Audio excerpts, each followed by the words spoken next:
Trust me, you want to sit this video through the end. There's always a level of concern when a popular game series changes hands.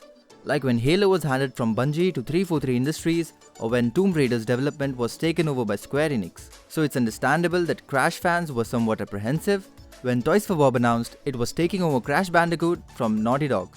Sure, Toys from Bob handled the Crash Insane trilogy well, but did the developer make a brand new, fully fledged Crash Bandicoot game? I can tell you that from playing Crash Bandicoot 4 It's About Time, Toys for Bob seemed to have nailed it. But, yes, there's a but. I'll explain it later in the video. The Crash Bandicoot series may be laced in nostalgia, but more than a decade since the last mainline entry, the platformer needed a serious shake-up to bring it into the modern era. And that's what Toys for Bob has done. Crash Bandicoot 4 keeps iconic Crash elements such as Wampa Collection, zany enemies who are often annoying, and secret mini-levels to explore, while presenting a challenge that will either have you giggling in glee or ready to throw your controller through your screen.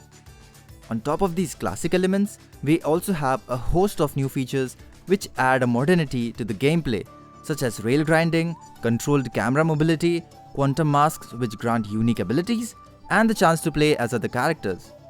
It's a nice change from simply running, jumping and spinning of the previous entries.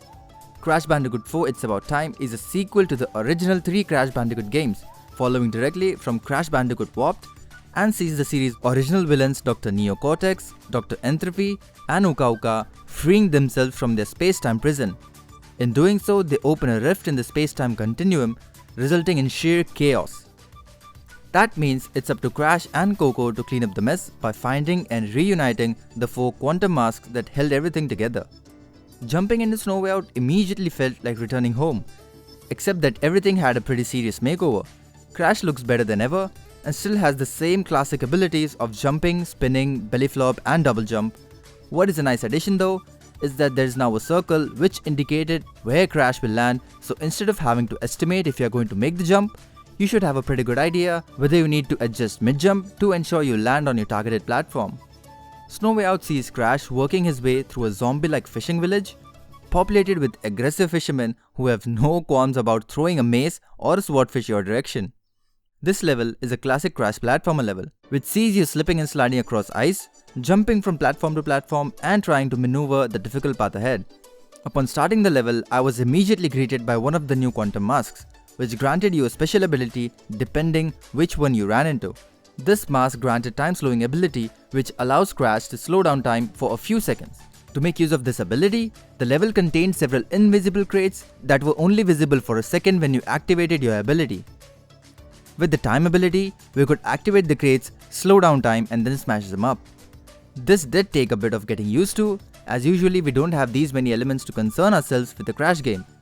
This ability could also be used to slow down dropping ice platforms so we could make our way across the gaping champs. While Snow Way Out was a classic Crash platforming experience, Dino Dash shook things up more. The Quantum Mask ability in this level was Phase World, which allows you to change the world view so that blue hazed objects appear and then others disappear and vice versa. Set in prehistoric lava surrounded world, Dino Dash gave us our first look at Crash Bandicoot 4's rail grinding. However, combining the Phase World ability with the rail grinding is where things got particularly tricky for me. Dino Dash also confirmed that the Crash's infamous chase sequence such as Boulder Dash in the original Crash are back. Once again, I found myself sliding, jumping and spinning my way towards the screen to escape a giant animal that wanted to eat me, in this case a T-Rex. A welcome sight in both levels was a platform leading up to bonus level.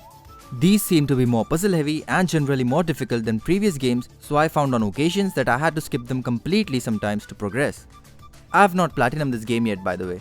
However, there are other rewards and collectibles to grab in Crash Bandicoot 4, with lots of gems hidden throughout the levels to obtain yourself rather than simply being awarded them for collecting all the Wampas. It's a great reason to replay levels to nab what you missed the first time. Crash Bandicoot 4 introduces a new type of level called Timelines.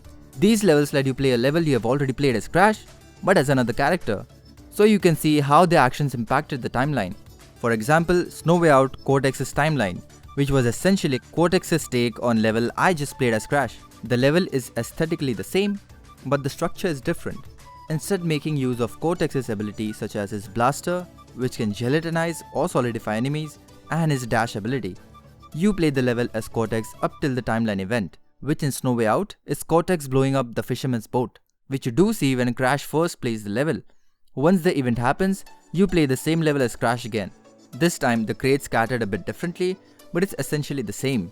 By the way, Dingodile and Tawna make a return as well. I didn't massively enjoy the timeline level as it felt a bit repetitive in the beginning, and by the end, there was more to do, but I already had my opinion about it.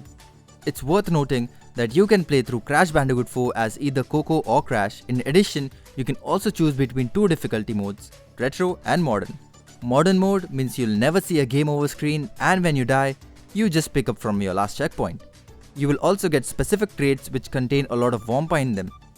Retro mode is more like the original trilogy, where you have a set number of lives and once you run out, it's game over. Instead of the special Wampa crates, you pick up lives, but checkpoints are still available.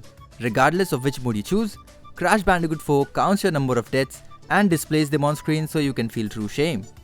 It could be that other Crash games became muscle memory to a degree, or that we look back on them with rose-tinted glasses, but Crash Bandicoot 4 feels much harder than the original trilogy. The more likely reason is because Crash Bandicoot 4 has so many new features that juggling them all can sometimes feel a bit overwhelming, especially when mask abilities are involved. My concern here is that this may make the game somewhat inaccessible to more casual gamers and children, because there are times when it's more frustrating than fun. And this is the but I was talking about in the beginning of the video. While playing CB4, I sometimes got frustrated at the game for making me do multiple stuff at the same time and remembering the powers I have and which one to use when, while making sure I don't overjump my obstacle or miss the timing completely. For me, Crash games have always been something I could play on weekends to unwind and have fun. But this game sometimes gets too serious, at least for me. Before giving my final verdict, I also want to mention CB4 has multiplayer mode. Bandicoot Battle, the name for Crash 4's competitive mode, includes 2 games for you to test your skills on, Checkpoint Race and Crate Combo. Time trials have long been a staple of the Crash Bandicoot series, and Checkpoint Race turns them into a competitive, back and forth race. Up to 4 players will compete for the fastest time across level, but it's not just about reaching the end of level finish line first. As its name suggests, Checkpoint Race is a series of races to each checkpoint crate in a level. Whoever wins the most checkpoints in a level is the ultimate victor. So if you're really bad at one section of a level, you might still have a shot to come out on top. As you race, you'll see a ghost of your past competitors working their way through the level to give you a better idea of how you're faring in the moment. And in staying true to time trials of Crash's past, crates that freeze the clock for number of seconds, which are labeled on the box, can be smashed up to help give you an edge. If smashing crates with reckless abandon is more your style, Crate Combo is the mode for you. Again, the mode measures success from one checkpoint to the next, but speed isn't the only goal here. You'll want to score the most points by smashing as many crates as possible, because with each success crate you smash, the point value of each crate increases up to 32 points per crate. Your run ends when either you hit a checkpoint or you meet an early death, so even if you don't make it to the checkpoint, keeping up your combo could be the key to victory. There are no online leaderboards included at this time, and while Crash 4 will keep track of all players' progress during the multiplayer session, those stats are wiped clean so you can start fresh the next time you play. If working together is your preference, players can pass the controller from one to the next in pass and play mode, which allows up to 4 players to help progress through the Crash's campaign courses. You can play along with friends either in the standard version of levels or in the inverted mode variations, which offer unique spins on every level. I won't spoil everything for you here. While some of the new features may not be a welcome for everyone, and at times it can be too much of a good thing, Crash Bandicoot 4 feels like a Crash sequel and offers the same zany and frustrating fun its predecessors did. It's clear that Toys for Bob has taken a great care in creating a Crash Bandicoot game that will resonate with fans.